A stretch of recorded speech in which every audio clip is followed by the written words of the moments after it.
Welcome in, everybody. RFK Refugees Podcast. Ted here, John here to talk you through a actual happy RFK Refugees Podcast for the first time in what feels like a while, at least on the men's side. Again, Spirit, y'all been crushing it. Y'all been doing great, but you guys have been on vacation, and we just had the U.S. Women's National Team. For joining us and not watching the U.S. Women's National Team or have us on a dual screen, welcome. As it looks like they're about, oh no.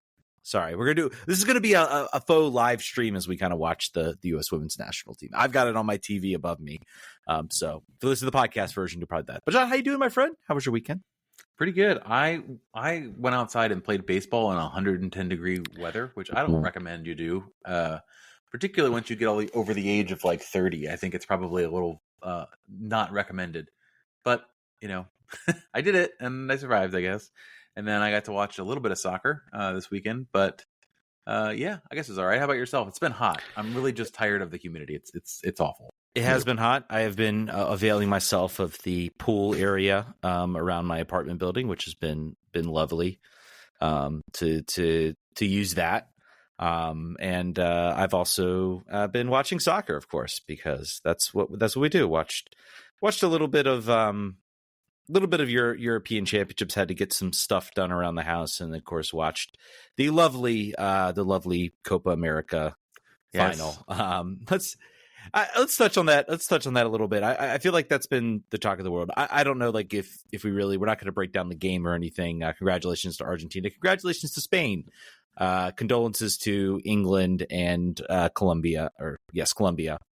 But let's talk about like just the nature of these international tournaments and the broadcast and kind of everything surrounding them. Obviously, like, European championships were normal. They were like a normal summer tournament. Copa America was wild. Broadcast was awful. Like, I don't even know like where to begin. Let's start. I'm going to start with Fox. Can somebody please, for the love of God, like, I don't know, take like blackmail a FIFA, who's ever in charge of that at FIFA or something, but please, can we get Fox out of these rights? Because my goodness, the coverage is just bad. It's awful. I don't think I need to tell people Lexi Lawless is bad. Carly Lloyd is bad. I think it's very funny to put those two together. I feel like that is like the most thumb in the eye of Twitter people like that's ever existed in the universe. Thumb in the eye of a lot of other people as well, but just like I used to, I used to like Alexa. So yeah, I used to like him because he defended MLS, American soccer at one point, and then he went in a totally other direction that I won't really get into many details here, but we all know what we're talking about. Yeah, I mean, it's just, and now like his stuff is just, he's like looking, I feel like, for sound bites in like every single one of his comments. It's just so bad. And the fact that they just like they had the studio in LA rather than actually investing money, hiring other people, putting a studio. Maybe it would have been cool to have a studio at the Copa America final, to have a studio at the European final. Like ESPN used to do this stuff. Maybe not at the Copa America final based on the way it went. Maybe that was probably a smart idea. Maybe that was a smart idea. But the like, you remember you used to watch like when ESPN had the rights, they had a studio on location. Like they did that consistently, and their coverage even for regular season MLS games, they used to do that. Yes, I will thumb the opening like theme they do is just so good. It just gets you like excited, and Fox just does none of that. So I don't know. I hope things change. I don't know if you have any thoughts on coverage, any thoughts on the games, but I don't have any real thoughts on the coverage. Don't care too much about that. I do think that all the memes were very good about like the difference between the Euros and Copa as far as the play on the field, and just how Copa was a street fight the entire time. And both on the field and negative. Off the field apparently as well too. So for sure. I mean, I think I've had non-soccer normies come up to me and talk about the Copa America thing. So it broke containment. The rest of the world saw people trying to sneak in through the HVAC and saw the guy who brought his dog into the carrier and the dog ran away. That was my favorite one. That was like the least bad. All of the rest of the footage was like really, really horrible. All the journalists that were there covering it were just sort of like their minds were blown at how awful it was and how security seemed to not really care at all about what was going on for the people that were stuck there. I can't imagine being one of the people outside who didn't get to go in, who had a ticket, and they wouldn't let you in because of capacity. I feel like I would have turned into the Joker immediately. I don't know what. There were people, they interviewed people that spent like $15,000 on flights, tickets, and hotels, and they were just like, guess I don't get to go in because everyone jumped the line. It's wild, and it's a failure. They're going to be at every single sporting event, Super Bowl, NCAA tournament, any sort of big sporting event. There are going to be people that are going to try to get in without tickets. It happens in soccer, especially with the uniqueness of this tournament. This is probably for some maybe the only time they'll get an opportunity to see these teams play. Yep. It's understandable. I think what ultimately gets me is, this is something that should have been prepared for. Both now you got everybody. You've got Hard Rock, you've got CONMEBOL, you've got CONCACAF. Everybody's kind of trading as to who's responsible for it. I think that there are some logistical failures that happened. I find it hilarious that I'm pretty sure CONMEBOL was maybe presented a plan where they were like, here's what we need to do. We feel like to properly secure it, or, here, adopt this plan for FIFA. It'll cost you X amount of money. And they were like, no, we're not going to do that because we want to make an extra, $2 million. And then they're going to take all that money and it's going to go right back into hiring lawyers. There's going to be lawsuits. There's going to be a class action lawsuit for people who spent that money on tickets. It's going to be wild, I think. I'm glad that it has nothing to do with DC United for once. Yes. that makes me happy. That does make me happy. But let's get into it. Speaking of DC United, let's get into it. DC United 2-1 victors over Nashville SC. Their first win in 2.5 months, I think, at this point. Years? I'm not sure. Yeah, who knows? It's been bad so far. But it feels like we'll get into some other news. We'll get into some signings that are supposedly going to happen. I don't think some signings became official that I don't think we really dived into too much. I think maybe we'll get into a little bit of that. Right. There maybe is some light at the end of the tunnel, along with some sad goodbyes, which we'll get into that in a minute. But let's talk about the game. Coming into this game, it's easy to say in hindsight, but I did kind of have a thought where I'm like, the vibes are so bad, but I feel like this is a game. You got some players coming back. They had an actual bench. They had a week off. A full bench. Yes, a full bench. They had a week off, and they were able to actually devote, not to be bouncing between games. Maybe there was kind of a reset. Christian Benteke took the team out to dinner. There apparently was a team dinner, so maybe that might have been hey, let's get some happy, good vibes. Right. It's like a good line of demarcation of the season. Before the dinner, after dinner. After the dinner, we're 1-0 with 3 points. This is a new. We're starting fresh. But I think the game opened up, and DC gives up the early goal. I think we'll get into some hopeful defensive improvements that might come in this window. But overall, they came out of this game, and I was like, this is the team we saw early on in the season. This is a team that's pressing, winning the ball. I think having Click back there, even though can I point a specific moment he made in the game? Nothing really comes to mind specifically, but I think it was sort of a team effort in that press, and him sort of being an extra player to kind of, avail himself of that press and to do that press. I think, and help out in that press, I think made that game a lot easier. And I think he was a player that was sorely missed in this game. Give me some of your thoughts, I guess, first half. Starting the game, just happy to have a full complement. I think that's really important. I think having Alex Bono back in the net. I think, we talked about what was that all about? What was this run of Tyler Miller all of a sudden all about? Why did we bring back Luis Samudio? What's going on?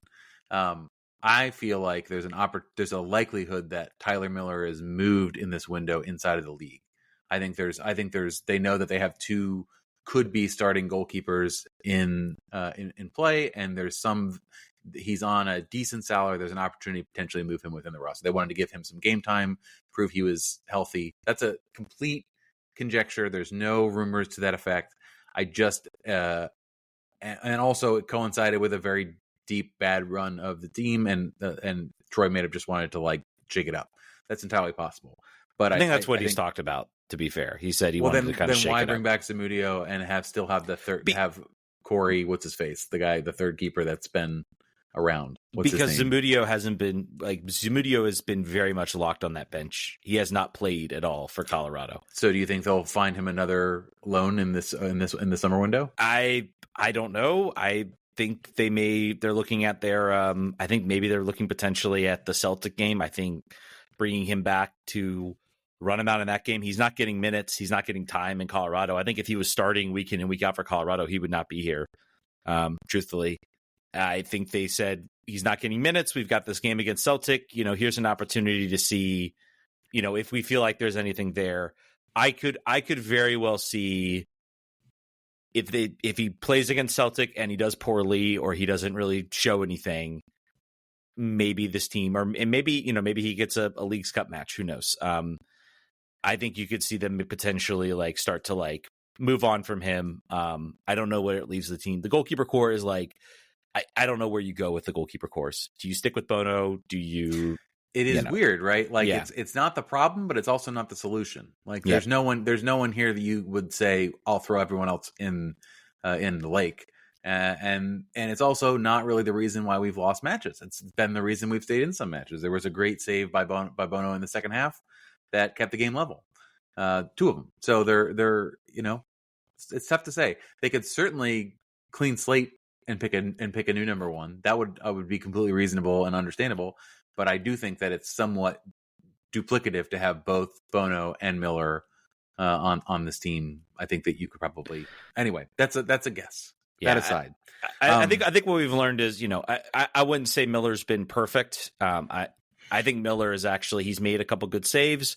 He's also had a couple bad moments. The moment against Cincy, I think comes to mind. I think a lot of people thought after that moment, okay, now you just go back to Bono. I think what Troy Lesesne said is, I think the season is careening out of control. I don't want to kill Miller's confidence by benching him. I think I want to give him another shot. And I think he gave him a couple more shots.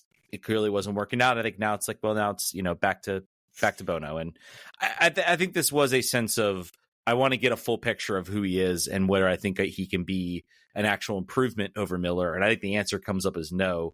I don't know if he has much trade value at all. I don't see the point in trading him if you don't extract that value. If you can get someone to take a salary, maybe, and you can fill that with somebody, maybe. Mm-hmm. But then what happens if Bono gets hurt? What do you do in that scenario? So I don't know. I think this was kind of a, things are bad. Let's see who we have, and let's see if we want to keep him next year. I think the answer to that is going to be no, and I think he will find himself a new team in 2025. And then I think they'll look for possibly a younger potential, a guy with potential in next year. Maybe whether that's Crockford, whether that's Zamudio, whether that's someone else, and then I think they'll look for maybe a third. Maybe somebody out of the academy. I don't know. The problem is you can't see Zamudio in training, but he seems when he did play in USL, when he did get opportunities, I think won goalkeeper of the month in USL. I think he could certainly hack it as a backup keeper in MLS. I think if you're talking in any given season, a normal backup keeper starts 4 matches a year. A typical goalkeeper injuries are not hyper common. So I'm just curious what the average number of backup keeper games, cup games when those used to exist, Leagues Cup still. I don't know. Anyway, that's not worth the long digression. Fair enough. We've already probably given it much, but back to the game. Yep. Let's talk about the goal. What do you think about Herrera as one of the 3 center backs, the right side center back? I don't like it because I feel like this is it mutes a lot of his abilities. Though again, we'll get to the goal that Dahomey scores. Does Herrera take a shot like that? I don't know. Dahomey's a more attack-minded player. I think I think this team is preparing with the signings that are coming in. I think the 3-5-2 is sort of a right now out of convenience. I don't think you're going to see this team, and I could be wrong. I think you're going to see this team eventually switch to the future of this team is going to be a 4-2-3-1 with Schnegg, Herrera, left back, right back, 2 center backs, whether that's pick your 2. Yeah, whether that's probably McVay and Bartlett once they're healthy.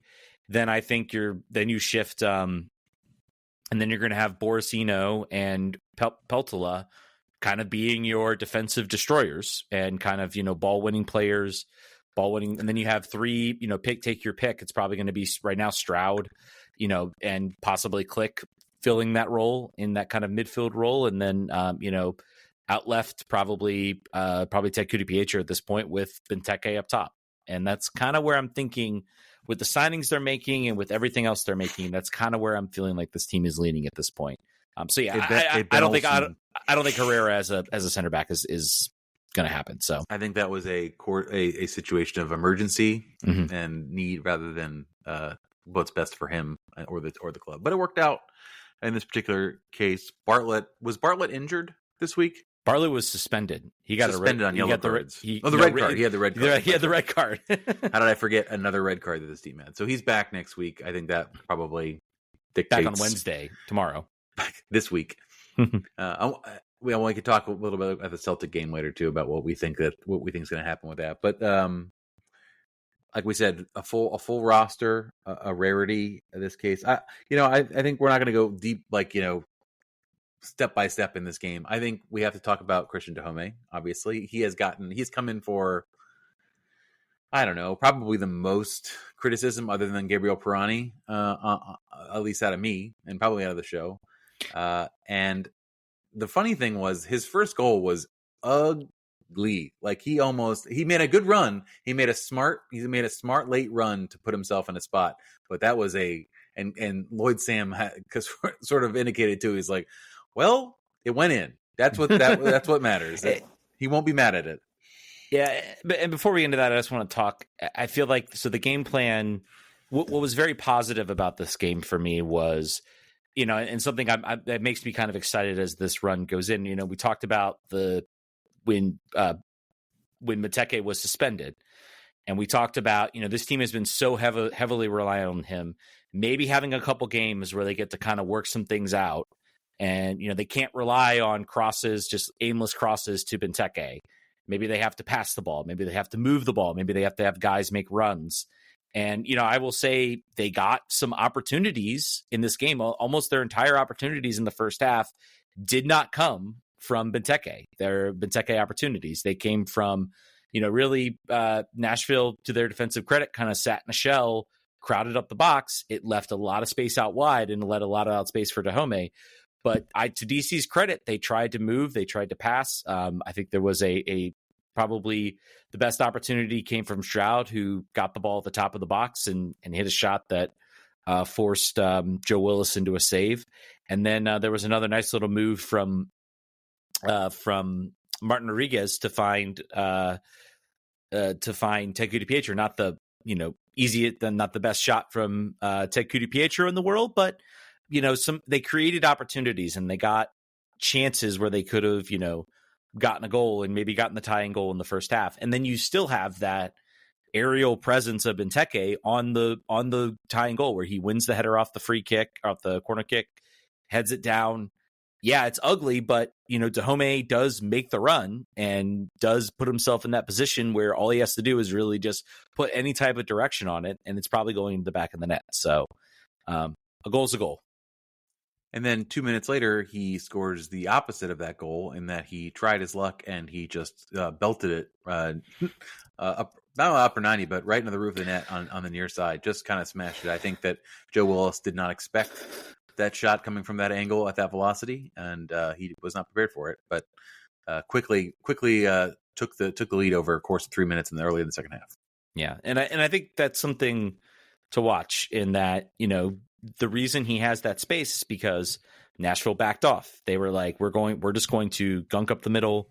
We think you guys can only score if Benteke gets open opportunities or is 1v1 with like a defender, and we're just not going to allow that. And DC said, okay, well then we're going to try to pass and move, and we're going to let Benteke play the Jamie Tart dummy role, and we're going to get opportunities. And it was a great effort from Dahomey, but something to watch.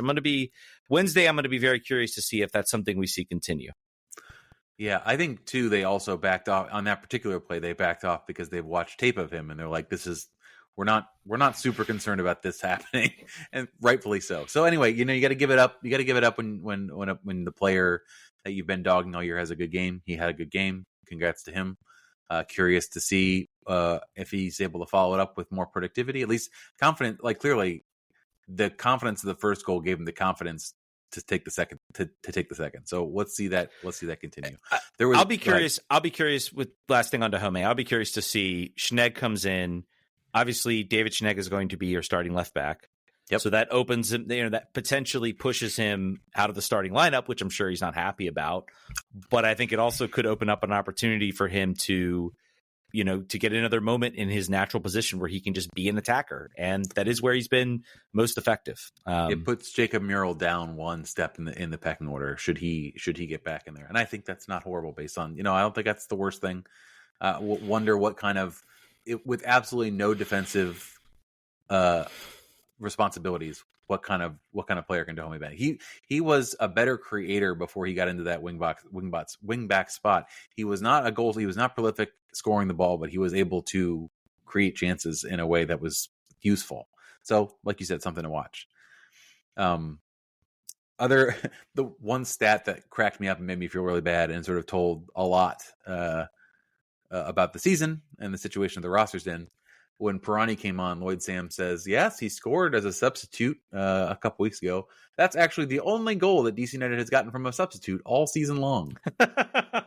Which, is that true? Was Christian Fletcher a substitute when he scored against Portland? Yeah, he was. Season? He was. I don't so then they're wrong. Yeah, they're wrong. Okay, that's not 100% true. I was like, that. It's surely there aren't a bunch of them, but the fact that I could think of one in 2 seconds tells you that maybe don't trust. Anyway, so disregard that. By the way, Pirani looked not too great to me in the little bit of time he was on the field. I think there was an opportunity where I think Benteke played him in, and he just tripped on his own shoelaces. He's in on goal. He made a good run. I think he got a shot off. Ultimately, it just wasn't enough to put it on frame. I mean, it was opportunistic. You like to see him make those types of plays. So, I want to give him some credit, but at the end of the day, I just don't think it was, I don't think it was there. I mean, full credit to DC. I feel like defensively in this game, they really, other than, I think there was an opportunity off the post and obviously the goal, which was just, I think a lot of people are kind of ripping on it and talking about how bad, a lot of people wanted to push Peltola to the bench after that. I saw some tweets of that nature, and I'm like, he's not he can play center back as a third center back, but he is not a second center back. And I think he just gets caught in an uncomfortable position. I think Santos also deserves some blame for not picking it up. I think Bono deserves some blame for not coming to meet the ball and try to prevent that opportunity from happening. So I think it's just a bad goal all around for both sides. But at the end of the day, he flubs the shot, by the way. He pulls it wide. I was kind of like, I wanted to pull up the highlight for Pirani, but wide right. Right, yes. He had 0.3 expected goals on that shot, by the way. Well, better than he's had all day. But no, yeah. just want to finish my thought on Peltola. Yep. I thought he still brought some things as far as his passing, his range, his ability to kind of play those kind of quick line splitting passes. I saw some of that there.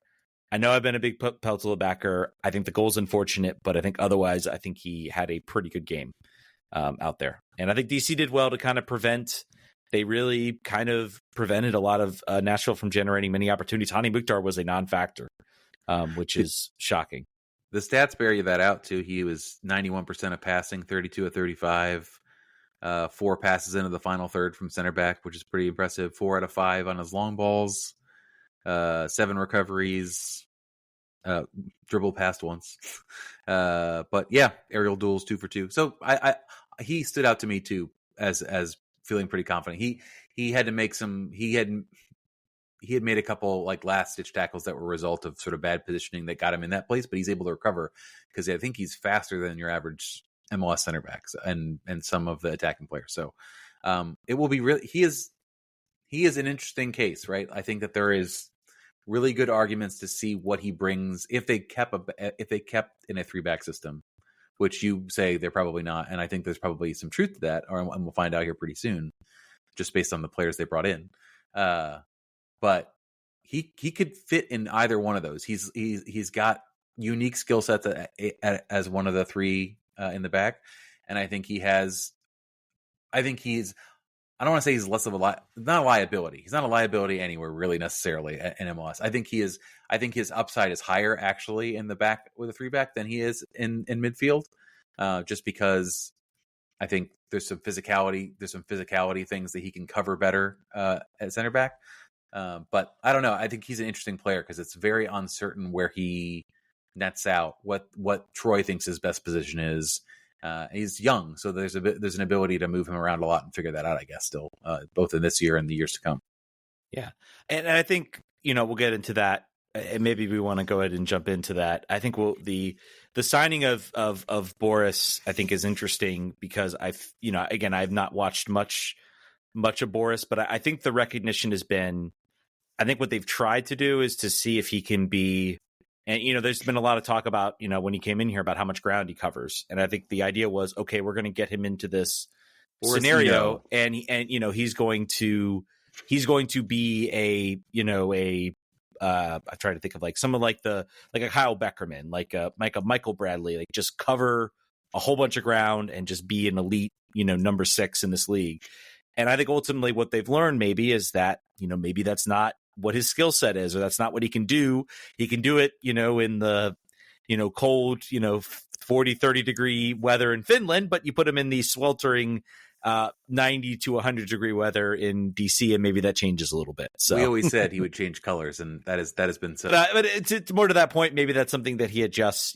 It's kind of a shock, I'm sure, when he like goes out on the field and like right now it's 100 something in DC, and he's like, oh my god, I got to play in this. Like, are you kidding me? So be interesting to see maybe how he adjusts next year. Yeah, I mean, so you're thinking if they did go to 4 in the back and had a 2 shielding defensive midfielders, you think it's Peltola and Eno? Yes. Okay. That is my thought process. I think the Eno signing is interesting. I think it doesn't bode well for Matthias Klick coming back next year. I think it potentially opens up. I think the team could potentially look to theoretically open up a DP slot there for a number 10, or maybe they keep him there, and but I just feel like shifting that formation isn't where he fits. Again, I could be completely wrong. I could see a 3-back line potentially working. With Schneid can play fullback. They've already sort of said that as opposed to a wingback rather than just fullback. So he can get up and attack if that's the way they want to go with it. Yeah. So we'll see. It's going to be, this is going to be, I think, interesting times as far as like what the team is thinking about how they're going to do this next year. He has to settle, right? This would not, I mean, we spent a lot more money and have missed a lot bigger than $2.2 million in a defensive midfielder. So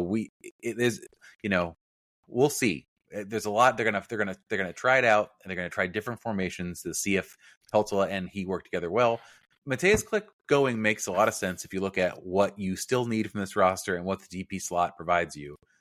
The struggle will be, for all this team's warts, he has not been one of them, and he is a chance creator, a ball winner. You saw him when he was unable to play. You saw what happened with this team. So when you subtract him and add in another player, it's got to be an immediate difference maker that works really well with all of the players on the team. Versus, so you're building a negative space if you remove Klick and putting somebody in, versus building around him and trying to find other complementary players. So that's just a bigger challenge for McKay, and that's not to say not to do it. Yeah, and I think with this team is bad. I mean, this team is in the near, the bottom third of the table. So yeah, drastic changes are completely warranted by McKay if he wants to do it. And they're certainly coming. They're certainly coming, and I think they've gotten a little bit of juice with recent announcements. But let's talk about the big one. Let's talk about the big one that maybe you think makes the Eno signing possible. Yeah, let's do it. So Steve Birnbaum announced today, so thankfully we're recording today. Steve Birnbaum saying that basically he is done. He is retiring. Talked a lot. Really, I don't know if you had a chance to I did to sort of read some of what's been going on, but and for those of you who haven't read, it sounds like he is like he is in immense pain right now, says he can't like play with his kids because he's in so much pain. And I think he is finally, finally decided that it's time. It's interesting, and maybe you want to read some points. Give me some of before we get into that, I have some thoughts on Steve. Yeah, give me some of your thoughts on Steve. Yeah, just on the state he finds himself in, calls back to Ben Olsen a little bit as far as like inability to do basic things. I think maybe to a lesser degree, Steven Strasburg, who just retired and couldn't hold his kid or couldn't lift his arm up, had to sleep on his side, a whole bunch of crazy stuff due to the problems that he encountered from pitching. I think we have always been worried about Steve, right? For a while now. He has had many, many concussions. He has thrown his body into any challenge he could possibly find, whatever it would take to do his job. I think we could talk more about sort of what his legacy is with the club, but there's one thing you could not ever doubt was that he was tough, and that he would play hurt, and he would do whatever it took to try to stay in the game and try to make the play. So it's been 11 long years. For a long part of that, other than the concussions, he was really healthy. I think the lower body stuff, the knee, really, really took a lot out of him. He said he's got no cartilage left in his knee. It's just bone on bone. He's going to need the article with Goff that you're referring to said that he's going to need a new hip. He's going to need a new knee. That's a daunting. He's only, how old is he? 33? I think he's 33. Yeah. Mm-hmm. That's daunting to think about. You got 2 kids, you have a wife, you're 33, and you're going to need new. That's a big surgery. I mean, obviously, but it is a major recovery. So, I think this is the right call for him. Mm-hmm. And I think it's also the right call for the club. And I want to make sure I call that out. I think that we don't know what has been happening. This was not a surprise. It's the response from some of the players and about this happening. It's like, oh, this is kind of hoisted upon you. This was a bit of a surprise. If you listen to the way Troy has talked about Steve this year, there's subtext of like, he is trying. He is doing his best. He just wants to make it back to try. And he said he wanted to give it one more shot, basically, is kind of where it was at. And he wasn't able to practice consecutive days. It's similar to Ben at the end of his career here. It's just like, he's just trying to eke it out, just trying to get through the week as best he can, just to try to get on the field. So that was been the case all year long. But here it is, July 16th, prior to the beginning of the secondary window opening or closing. It's been open since July 1, right? Yeah, it's open. No, it's open July 18th. It's a couple more days. So before that even happens, he retires. So that means he's done. He's on the salary cap. The hit for him for half of this year is going to be off the table for DC United. So that is space. He was also a TAM player, I believe, at 800,000. Mm-hmm. Yeah. So that is a big benefit for this club. Does that mean that there's more room for more players, or was this the move that allowed them to get Boris Eno in? And the reason why that you think that should be the case is if you read Steve Goff's article about Eno's signing, they thought they couldn't get him in here without being a designated player, but then conversations happened and they were able to get him in. So clearly that says to me very much the point that you made earlier, that these two moves are related. Yeah. Again, we don't know for sure. I mean, I think maybe there were some conversations. Maybe there was it seemed to read to me also maybe that, his club in Israel was like, hey, no, we want more money. And they were like, no. And DC was like, no, we can't do that for these reasons. And maybe word gets out to Eno, and he's like, no, I want to go. So either you make this move happen or I'm going to be upset. Because I think he wants to, all due respect to the Israeli league, it's not, the highest league in the world. And, again, the team he's playing for is not competing for Champions League. Let's just say that. And probably not the time that you'd want to be there, all things considered. Probably not the best time to be there. So, I think you can tell by what happens the rest of this window. Either this is what allowed it, or they have $400,000 to play with. So keep that in mind as players come in and out. So so you said we've not gotten a chance to talk about the players who've come in, right? We knew about Schnegg. Yeah, we kind of talked a little bit. I think I wanted to do some research. That hasn't happened.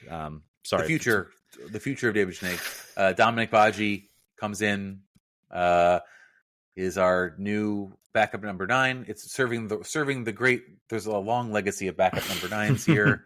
The Eric Sorgas of the world, the Estradas. Is it David Estrada? Who am I thinking of? We also had David Estrada, who the player from is that Eric Sorga? Is that what you're talking about? I'm talking about Eric Sorga. There's just Mike Cone Santos. The backup number 9s go back way back. So I think that Nigel Robertha's the other one you're thinking of. Nigel Robertha's one. I'm still thinking of other ones.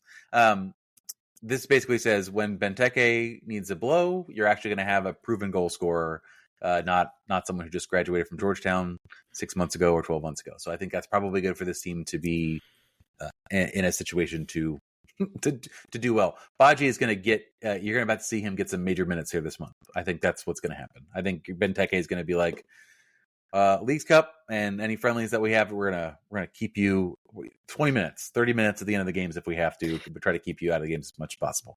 I mean, we'll see. We'll see. I don't know.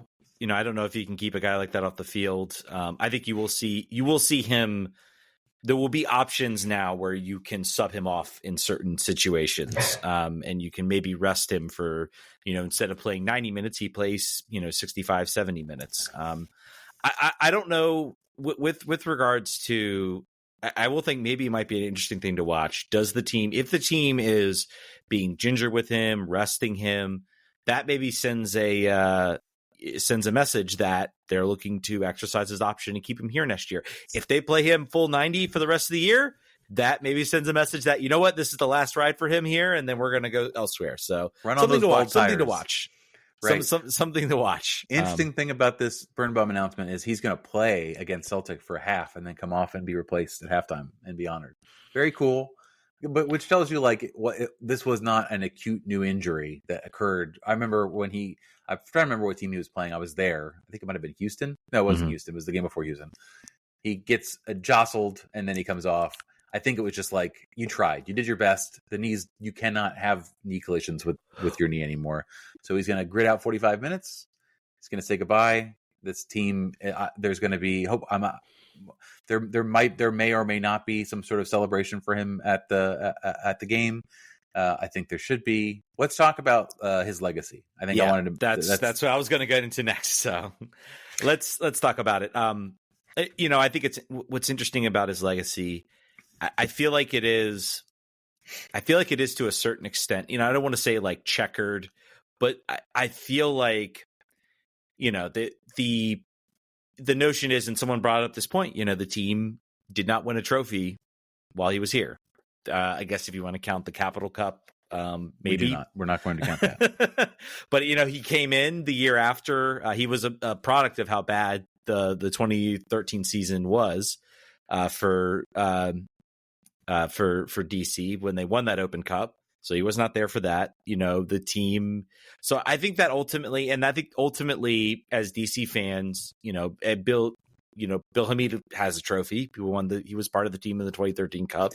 Bill Hamid only played one game in that tournament. He just played the final. Joe Willis played every other game in that, and he just came in for the final. So just a counterpoint to the narrative there about the difference.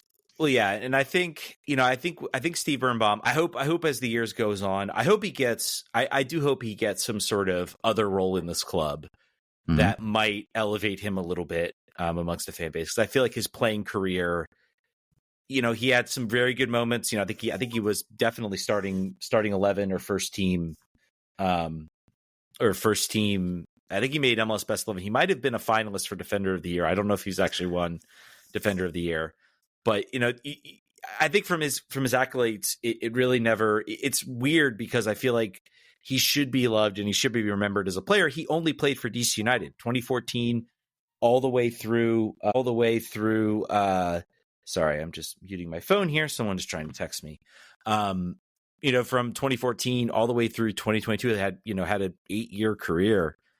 2024, a 10-year career. Sorry, I can't do math. 10-year career here. Like any other player who has that type of longevity at a club is usually beloved and remembered. And I just feel like something with him is I don't know if it'll be 100% that. So I don't know. It's interesting. So I want to say that it's he's a victim of the time at which he came to this club. Very true. I think that really has to be driven home. One center back was never going to elevate this club to trophies. It was never going to happen. It just really wasn't the case. You have a player here who led MLS in aerial duels 2018, 2019, 2022, percentage of aerials 2018, 2022. He was the Christian Benteke of the back line for the prime of his career here. I already talked about sort of his durability or his attempts to be durable. He was similar when they always talk about like how the goalkeepers like Rafael Romo did poorly for DC United because he had Tony Alfaro as a starting left back. Steve Birnbaum has had a pretty messy list of center back partners over the years. Over time, I think that the frustration with the team became a frustration with him. And you know why? Is because he was the familiar face that ran through the lean times, right? So the long-term fans, you got to yell at somebody. You got to take it. First, they took it out on Ben. Then Ben left. Where else are you going to point it? Who else are you going to yell at? Who's the guy that's been here? Bill left. And then it was just Steve and it was just Russell. So, you know, did he win any trophies while he was here? He did not. I think that you can still have a legacy worth honoring despite that, based on the context of what this club was during that time. He was I think oftentimes a good player on a bad team. I think he struggled with the fans sometimes because they may have wanted a more fiery, vocal, rah-rah leader than Steve really presented. But that's about our expectations, and maybe he was a quiet leader. Maybe he was a leader inside the locker room and on the training field. He seems to have the respect of his teammates. If you look at the sort of the stuff pouring in for him, by the way, definitely check out the testimonial video that DC United put on their Instagram. Bobby Boswell, still hilarious, very funny guy. Also, the Ben Olsen, for some reason, I don't know why I didn't expect Ben to show up on that, but like it kind of hit me a little bit. I was like, yeah. He knows, like he's lived that before you, and he kind of made that point. So anyway, I just want to really reiterate that, you know, I think he deserves as much credit as possible. He deserves as much credit as Bill Hamid deserved when he left. Sort of the similar players in similar situations, except for Bill is still playing and winning trophies at the NPSL level as of last weekend. And Steve, which is it's a topic upon itself. But Steve, gave it all, and he is where he is. And I hope that he's able to find some comfort in his personal life and in his physical life so that he can get it on. And I do hope that he stays, with the academy. I think there's a lot he can teach young defenders about how to play. And I just want to make sure that, I get it up. I met him and his family right when he got drafted. I took the bus up to Philly for the draft on a middle of the week, took a day off of work to go up there. Everyone was drinking on the bus. People were drinking at 10 a.m. on a Tuesday or whatever it was. And then we got there and DC United put us up in like a pizza shop at like 11:30 or 12. And he comes in there with his family and his grandma, and we are singing and swinging scarves at him. And he's, he gets it, but the look on his grandma's face, like, what weirdos, what's going on? And then apparently she just always traveled subsequent. I think she passed away in the last couple of years, but she always traveled to games and started to like get it a little more. But I won't forget that. And it was, he's been there for as long as I've been super passionate about the club. So I'll miss him. I hope he has a great retirement. Yeah, and I think to your point, I think there's a lot you said there about the fans, and I think he had the unfortunate nature as well to be matched up against Bill Hamid, who was there during that time. And Bill, we know, is started out at the academy, was pictures of him in the Barra Brava, and I feel like this is a guy who was drafted from California. I think he is no less a DC United player than Bill Hamid. I think he was been incredible. I've always thought he has been better than what a lot of people said he is. The numbers bear it out in a lot of cases. Said that. We have said that through the years. I think that we're pretty dependable on that. Yeah, and there's just a lot of things about that. I mean, obviously his best year was when he was paired up with Bobby Boswell.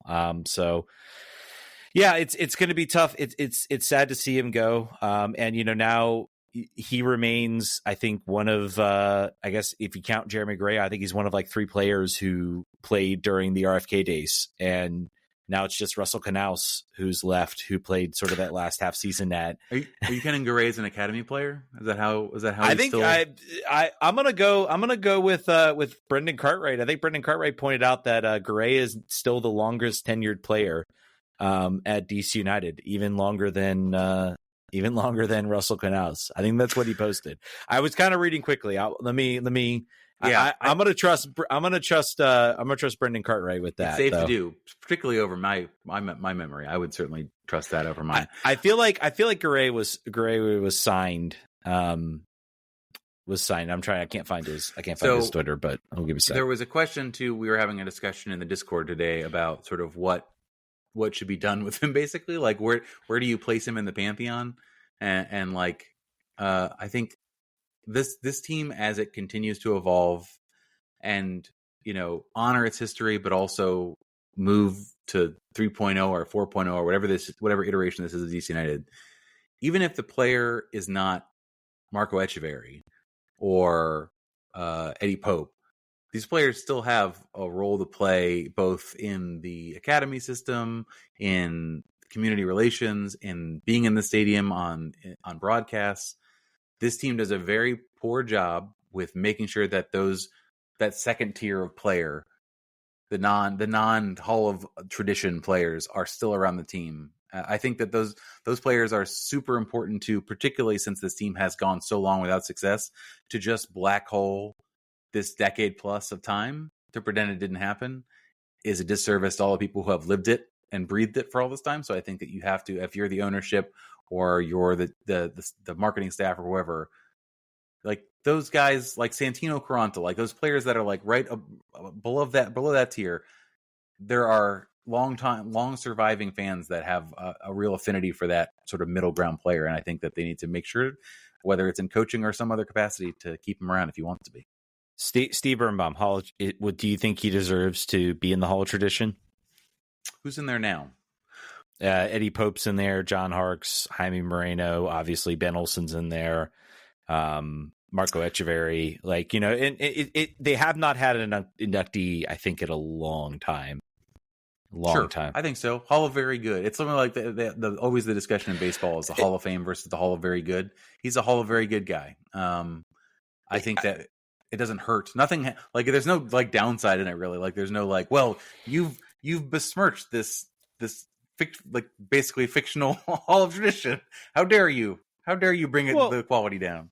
And I think the most important thing about the most important thing about fan Hall of Traditions, I will say, is not necessarily it's a way to sort of have people recognize your history. It's a way to and I think you got to look at this era that, again, you talk about the era that he played in. If he is part of an MLS Cup championship team, 100%. Here's another guy in there, and that's Richie Williams. And he was a name that came to mind. He's like, he's a player. I don't think when you hear people talk about DC United and what they meant, Richie was certainly a great player when he played 96 to 2000. And then in 2002, he was part of those teams that won championships. I'm sure I'll have an old head talk about how great he was and how I'm undermanaging him, but he's not a player that you think about when you like look at the list of these names that go down the list. John Harkes, Marco Echeverri, Jeff Agoose, Raul Diaz-Arce, Eddie Pope, Ben Olsen, Jaime. I mean, these are guys that had either longevity careers like Ben Olsen, who played for over a decade. 221 appearances for DC United, and then just to remind you, Steve had 262 appearances for DC United. Yeah. So in my mind, I think you should. I think you're not going to have too many players. Like Bill Hamid is probably hit the last player, then him, and then maybe there's a small argument for Russell Knaus considering his longevity. I think whether he comes back next year and how he performs, could change that. But I think just having those types of players in your Hall of Tradition, yes, they don't arise. Steve Birnbaum doesn't arise to the level of Eddie Pope or even Jeff Agoose. I mean, those guys won championships. They were part of a special group in that early years that won championships.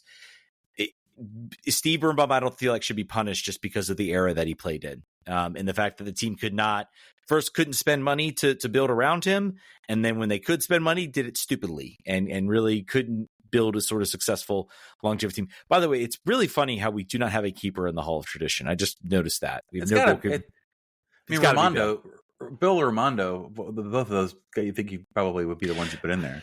I think for me, longevity is always going to be, I think, the key here. And Raimondo was here, 3 seasons? Yeah. 4 seasons? 2003, 4, and then I think 5, and then I think he was then traded off. So he got 2 cups? What's that? He got two MLS Cups with DC United? 1 cup. One? Just 2004. That's all he got with DC. So, yeah, I mean, I think he deserves it. And I think it's, it's about, I think it's high time that DC start to look to do something like that and to induct a player like that. I think Bill should be first. I think you get him in there and you induct him in. But this team has been very quiet about those types of things. And I think regardless of the success, I think it's important to bring those types of things back and to sort of keep the connection with the fans. And I think that's the most important thing. They seem to just want to blink and put the lean years of RFK, just forget them, just fold them up and say, that didn't happen. We won a bunch of trophies. And now here we are at Audi Field.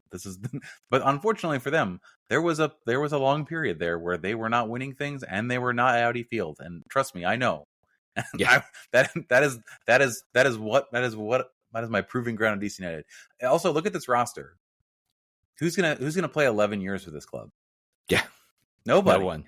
Nobody is. It's just not going to happen. If Ted Kudu-Pietro if he blows up, he's going to want to move up and move on. Mm-hmm. If he doesn't blow up, if he just sort of stays where he is, he won't stay here long term because he won't be able. It won't be. That's the thing I was sort of talking about too before. Is there is a. It's just maybe the way MLS is evolving or whatever, but there is this meaty middle of these players that used to last at clubs for 6, 7, 8 years that were good MLS players, but didn't really aspire to go to play in Belgium, a marginally better league or whatever it is for a little bit more money. That just wasn't in the cards. So they just stayed and they became club legends. They're just synonymous with success there. And then that was it. And if you just look at this roster, that player does not exist. And I don't know where they're going to come from. It seems like it's a bygone era thing. It's a nature of the league too. You talk about, your younger players who, who move up, the idea is that they go to Europe, is that they rise to be that level of player that eventually goes to Europe. And then you talk about those sort of middle of the road players who might, like your Birnbaums, who might aspire to be that.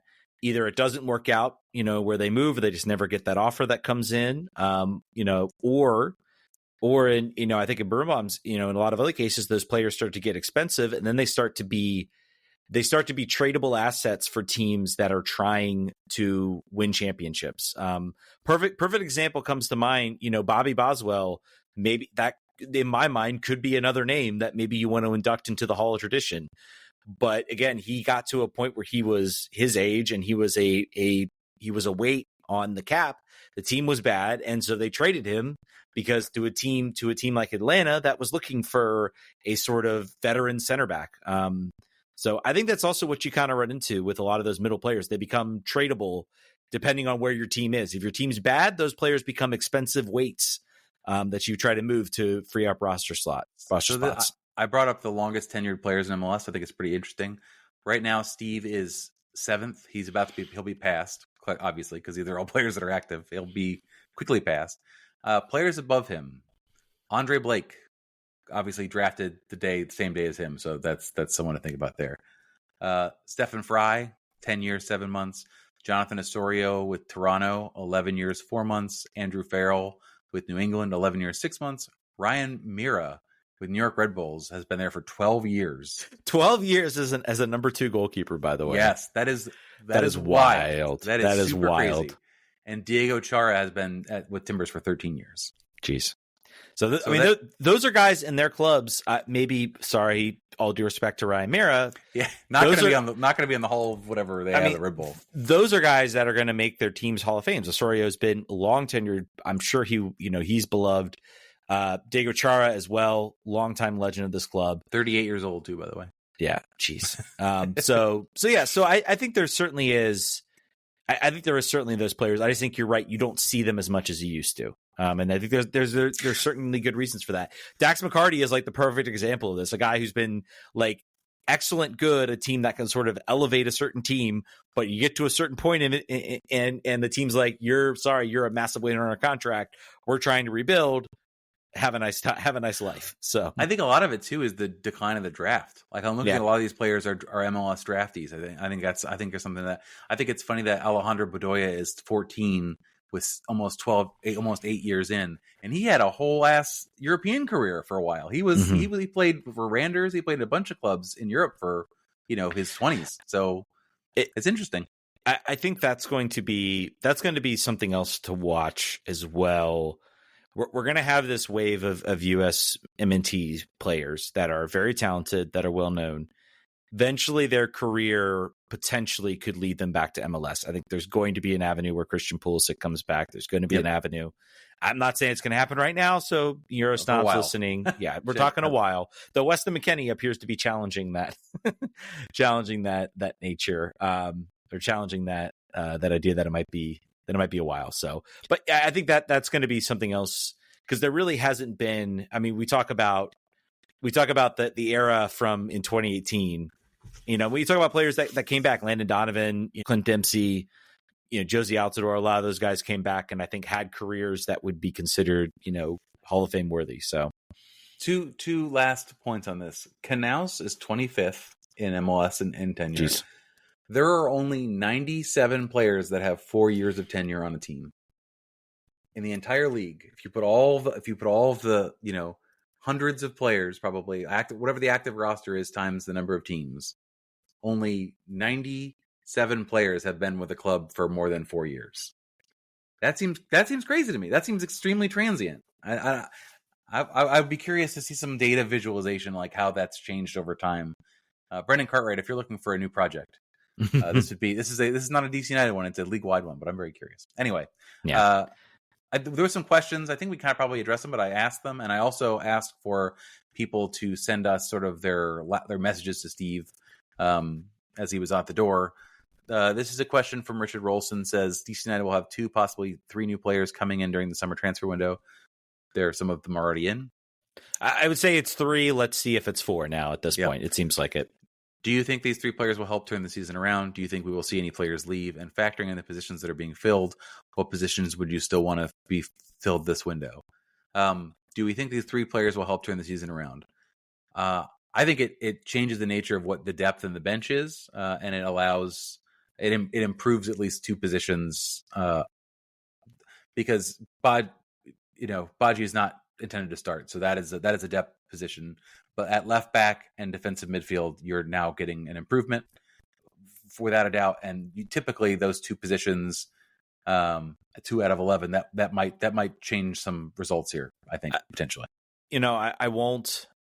I think the win on Saturday, I think, was important in that, and we'll see what happens against Minnesota. I mean, if they manage to pick up another win, this makes the end of the end stretch a lot more interesting, where if they can put together a decent Leagues Cup run, they can build together some confidence. I mean, this is still a team, I think, talent wise, they're not elite level MLS, but are they good enough for that 8 or 9 spot in the playoffs? I think so. It seems like most of the Eastern Conference is. Yeah, and that's the nature of the MLS playoffs. And I'm not saying that's a good thing, but I mean, they could easily turn on a run.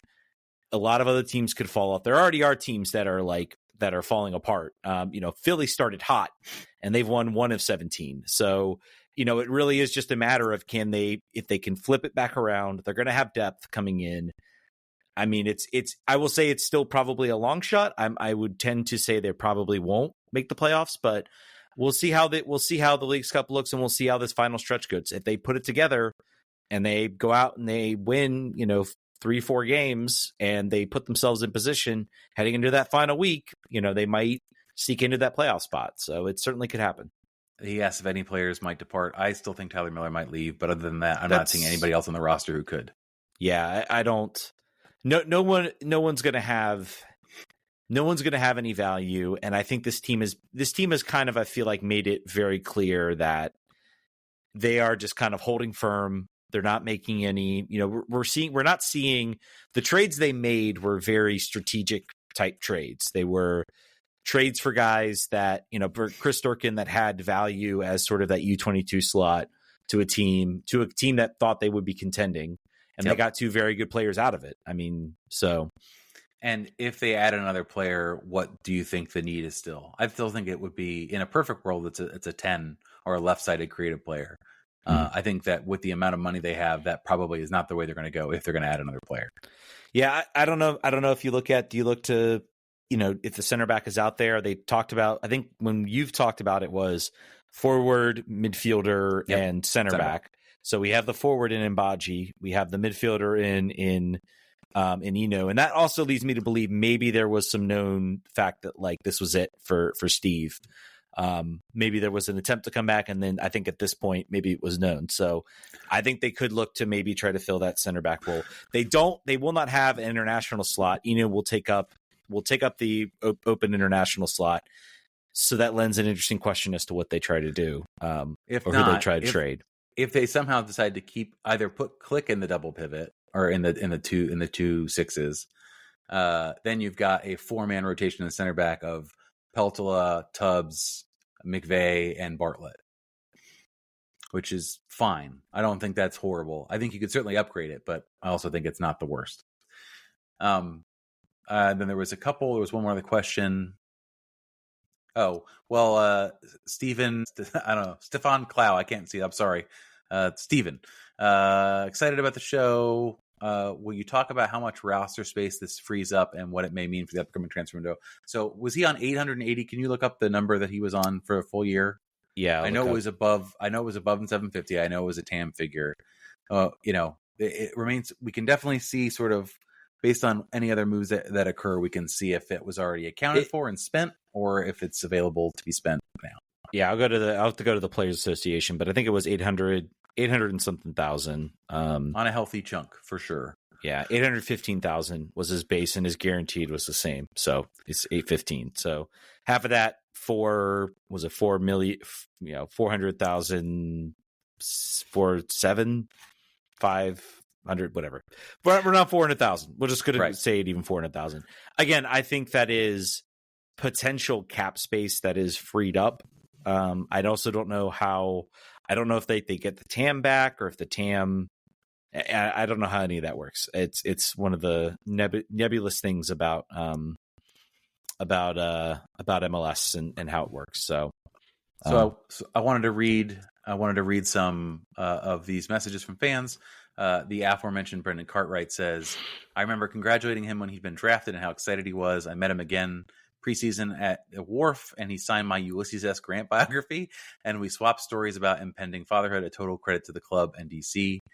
At the DK in DC says, I was at the 2014 MLS draft in Philly. I guess I was with this person, with other DC United fans like me. When he was selected, his mom came into the crowd and hugged us all. It was a really cool moment. Steve and family are forever black and red. M. Stan at DC 7223 says, thanks for everything, Captain. Our 3-generation family became season ticket holders in 2013, so I've been there with you the entire time. Absolute class. We're all gutted to see you go. Nothing but the best to you and your family, and hope the club does you right and keeps you in the family. Richard Rolson says, Steve was 100% black and red through and through. Hopefully he continues to play a role with United. He could really help build the culture of the club. I really appreciated him over the last decade. He always gave it his all. I never questioned his heart or effort. Just wish injuries weren't cutting his playing career short. Hope he remains an active part of the club. I could see him being a great coach. So hopefully, I'm sure there's going to be an opportunity for that also this weekend. Hopefully he gets more of his flowers after he plays 45 minutes and gets applauded off against Celtic. MLS Next Pro coach, maybe the next pro team, possibly.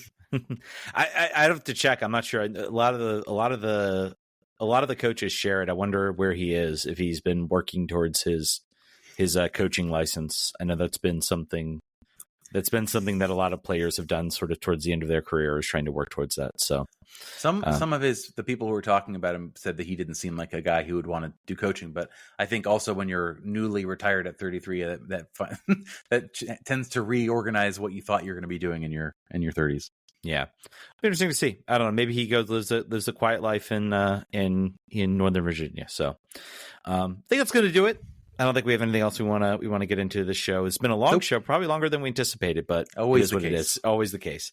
All right, guys, thank you so much for listening. We will be back on Monday to kind of sum up the rest of the season, look ahead to Leagues Cup. We'll also be talking about Leagues Cup. This will be the first time we're covering Leagues Cup because we didn't last year. Go read the Athletic article if you want to find out why. Thank you guys so much for listening. We'll catch you guys next week. Vamos. Vamos.